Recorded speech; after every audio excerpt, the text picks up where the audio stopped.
తండేల్ చిత్రం ద్వారా ప్రొడ్యూసర్ అల్లు అరవింద్ గారు భారీ రిస్క్ చేస్తున్నారని, తండేల్ చిత్రానికి అనుకున్న బడ్జెట్ కంటే అధికంగా బడ్జెట్ ఎక్కువైంది అనేటువంటి వార్తలు వస్తున్న నేపథ్యంలో ఆ అయినటువంటి బడ్జెట్ని ఈ చిత్రం రికవరీ చేయగలదా లేదా? ఇప్పుడు తండేల్ చిత్రం ద్వారా అల్లు అరవింద్ తాడో పేడో తేల్చుకోవాలనుకుంటున్నారా అనేది మనం తెలుసుకునేటువంటి ప్రయత్నం చేద్దాం. ప్రస్తుతం మనతో పాటు ఉన్నారు ప్రముఖ సినీ విశ్లేషకులు, ప్రముఖ సీనియర్ జర్నలిస్ట్ అగ్నిమూర్తి గారు. వారితో మాట్లాడదాం. సార్ నమస్తే. సార్ నమస్తే కృష్ణ. తండేల్ చిత్రం ద్వారా ప్రొడ్యూసర్ అల్లు అరవింద్ గారు తాడో పేడో తేల్చుకోవాలనేటువంటి నిర్ణయానికి వచ్చేసినట్లుగా, తండేల్ చిత్రానికి అనుకున్నటువంటి బడ్జెట్ కంటే ఎక్కువైంది అన్నట్లుగా, భారీ రిస్క్ చేస్తున్నారు అల్లు అరవింద్ అన్నట్లుగా కొన్ని వార్తలు వస్తూ ఉన్నాయి. ఏంటి సార్, నిజంగా తండేల్ చిత్రానికి ఎంత బడ్జెట్ పెట్టారు, ఆ బడ్జెట్ రికవరీ అవుతుందా లేదా అంటే ఏం చెప్తారు? నిజానికి వాళ్ళు అనుకున్న బడ్జెట్ ఒకటి, ఆయన బడ్జెట్ ఒకటి. యూజువల్గా ఏ సినిమాకైనా సరే కొత్తగా వచ్చిన వాళ్ళకైతే ఒక్కోసారి డబల్ అయిపోయింది అనే మాటలు కూడా వినపడతాయి. వాళ్ళు 2 కోట్లతో దిగారు, 4 కోట్లు అయింది, 5 కోట్లు అనుకొని దిగారు, 10 కోట్లు అయిందని వింటాను. కానీ అల్లు అరవింద్ లాంటి ఒక సీనియర్ మోస్ట్ ప్రొడ్యూసర్కి మహా అయితే ఆ బడ్జెట్లో తేడా ఒక 10% అట్టా రావచ్చు. అంత పకడ్బందీగా వాళ్ళకున్నటువంటి అనుభవంతో ఎక్కడెక్కడ ఎట్లా చేయాలి ఏంటి అనేది తెలుసు కాబట్టి ఆ రేంజ్లో క్వాలిటీ తగ్గకుండా చేయగలటువంటి దిట్ట.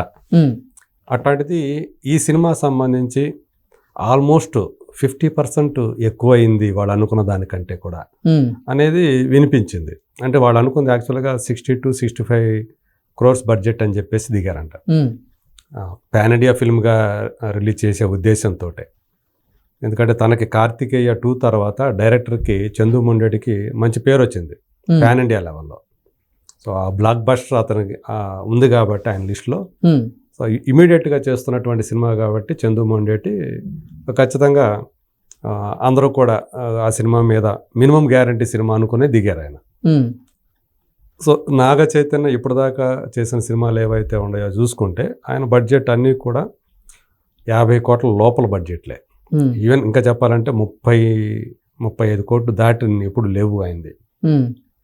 అలాంటిది ఇప్పుడు ఏకంగా ఈ సినిమాకి 90 కోట్ల దాకా 90 crore ప్లస్ అయిందని చెప్పేసి వినిపిస్తూ ఉంది. సో అంటే ఎక్కువ ఏంటంటే సముద్రంలో తీయాల్సినటువంటి సీన్లు. సో దానివల్ల విఎఫ్ఎక్స్కి ఎక్కువ స్కోప్ ఉంది. ఎందుకంటే అక్కడ తుఫాన్లు రావటం, ఎక్కువగా వాటర్కి సంబంధించినటువంటి సీన్లు ఉండటం. ఈ రోజులంతా కూడా మనకు తెలుసు కదా, గ్రీన్ మ్యాట్లోనో బ్లూ మ్యాట్లో వేసి అంతా కూడా అలాంటి సీన్లన్నీ కూడా తీస్తారు. తర్వాత వాటి గ్రాఫిక్స్ చేయాలి. సో ఈ గ్రాఫిక్స్కి బాగా ఎక్కువగానే ఖర్చు అయిందని చెప్పేసి మనకి తెలుస్తుంది.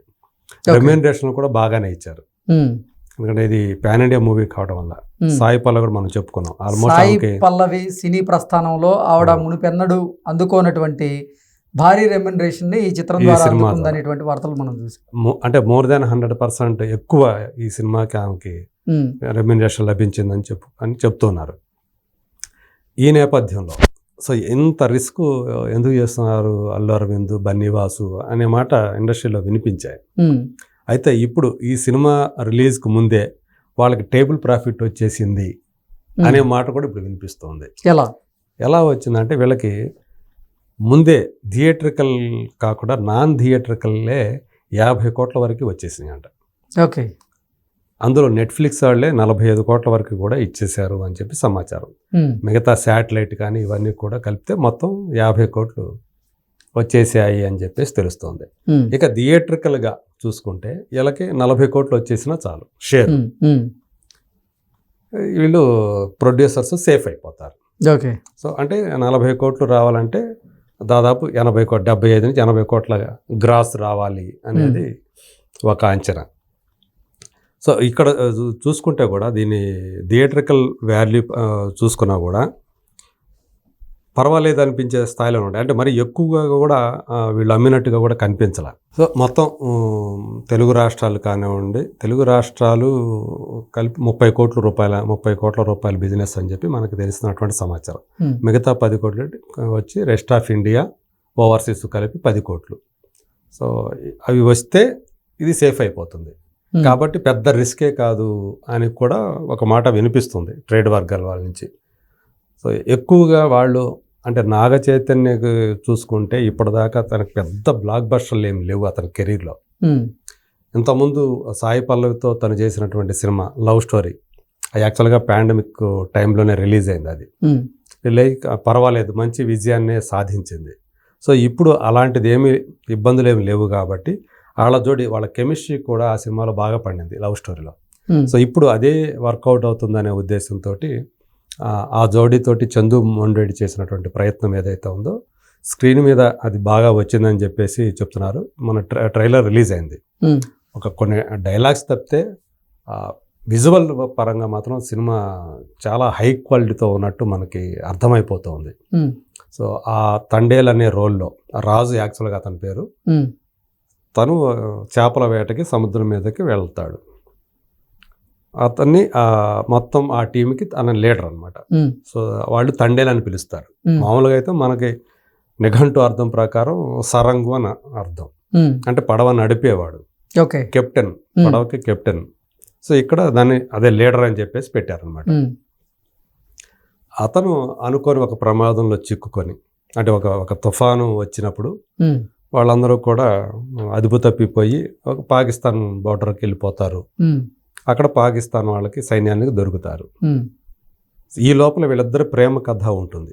సో ఇనిషియల్గా ఫస్ట్ హాఫ్ అంతా కూడా ప్రేమ కథతో నడుస్తుంది, సెకండ్ హాఫ్ అంతా కూడా ఆ ఎమోషనల్. సో ఆ పాకిస్తాన్ వాళ్ళకి బందీలుగా చిక్కినటువంటి వీళ్ళు ఎలా అక్కడి నుంచి బయటపడ్డారు, అసలు బయటపడ్డారా లేదా, వాళ్ళని వెతుక్కుంటూ సత్య బయలుదేరింది. ఆ అమ్మాయి ఎందుకని అంత ప్రమాదకరమైనటువంటి రిస్క్ చేసింది, ఇదంతా ఈ స్టోరీని చాలా బాగా తీసుకొచ్చాడు అని చెప్పేసి మనకి తెలుస్తూ ఉన్నటువంటి విషయం. సో చందు మొండరెడ్డికి బలవంత ఏంటంటే స్క్రీన్ ప్లేని ఫస్ట్ హాఫ్తో పోలిస్తే సెకండ్ హాఫ్ ఆయన ప్రతి సినిమా కూడా సెకండ్ హాఫ్లో అంటే గ్రాడ్యువల్గా పైకి తీసుకెళ్తాడు ఆ ఎమోషన్స్ని. సో అది కొంచెం నాకు తెలిసి నేను చూసినంత వరకు రాజమౌళిలో ఉండేటువంటి కొంచెం అది ఏదైతే ఉందో ఆయన కూడా రాజమౌళి చాలా గ్రాడ్యువల్గా స్క్రీన్ ప్లే పైకి వెళ్తూ ఉంటుంది. హీరో క్యారెక్టర్ని ముందంతా బాగా సఫర్ చేస్తాడు. సఫర్ చేసి ఇంకా ఇతను రిటార్డ్ అవ్వాలి, ఇతను గెలవాలి అని చెప్పి ప్రేక్షకుల్లో అలాంటి అభిప్రాయాన్ని క్రియేట్ చేసి అప్పుడు హీరోని గెలిపించడం. దాంతో ఆ హీరోతోటి ఆ హీరో క్యారెక్టరో లేదా హీరోయిన్ క్యారెక్టర్ తోటో ఆడియన్స్ సహానుభూతి చెందుతారు, అంటే కనెక్ట్ అవుతారు. ఈ సహానుభూతి చెందించడం అనే ప్రక్రియ ఏదైతే ఉందో అది చందు మొండరెడ్డి రాజమౌళి నుంచి ఎంతో కొంత గ్రహించాడు అనేది ఆయన గత సినిమాలు చూస్తే మనకు అర్థమయ్యేటువంటి విషయం.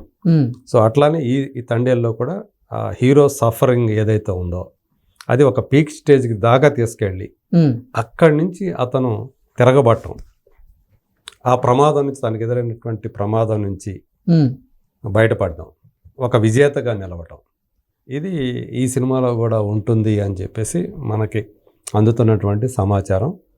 మరి ఇంత పెద్ద రిస్క్ అంటే నిజంగా నాగ చైతన్యతోటి 90 కోట్ల పెట్టుబడి పెట్టడం అనేది చిన్న విషయం కాదు ఒక నిర్మాత. సో ఆ రిస్క్ని అల్లు అరవింద్ బృందం తీసుకుంది. ఆ నమ్మకంతో చందు మొండరెడ్డి మీద కూడా నమ్మకం పెట్టారు. అలాగే ఇప్పుడు నిర్మాతల పాలిట కొంగు బంగారంగా మారినటువంటి సాయి పల్లవి హీరోయిన్ కావటం ఈ సినిమా సంబంధించినటువంటి అతిపెద్ద ప్లస్గా చెప్తున్నారు. మనకి ట్రైలర్లో కూడా మనకు తెలిసింది. సో ఆ అమ్మాయి క్యారెక్టరైజేషన్ ఏంటి, ఎలా ఉంటుంది ఏంటి, ఆమె పర్ఫార్మెన్స్ ఎలా ఉంటుంది అనేది మాకు శాంపిల్గా చూసాం. సో మరి రేపు 7వ తేదీ మన ముందుకు రాబోతున్న ఈ సినిమా అల్లు అరవింద్ పెట్టినటువంటి రిస్క్ ఏదైతే ఉందో దానికి తగ్గట్లుగా ఆ రిస్క్ను దాటి ఆయనకి లాభాలను అందిస్తుందా లేదా, అలాగే నాగ చైతన్యకి ఒక బ్లాక్ బస్టర్ కోసం తను ఎంతో కాలంగా ఎదురు చూస్తూ ఉన్నాడు, ఇంకొక మెట్టు పైకి ఎక్కడం కోసం చూస్తూ ఉన్నాడు. సో కనీసం ఆ సెకండ్ టైర్ హీరో ఎవరైతే ఉన్నారో సో వాళ్ళలో కూడా ముందు వరుసలోకి వస్తాడా రాడా అనేది రేపు 7వ తేదీతో మనందరికీ తెలిసిపోతుంది. Okay sir, thank you so much. Thank you.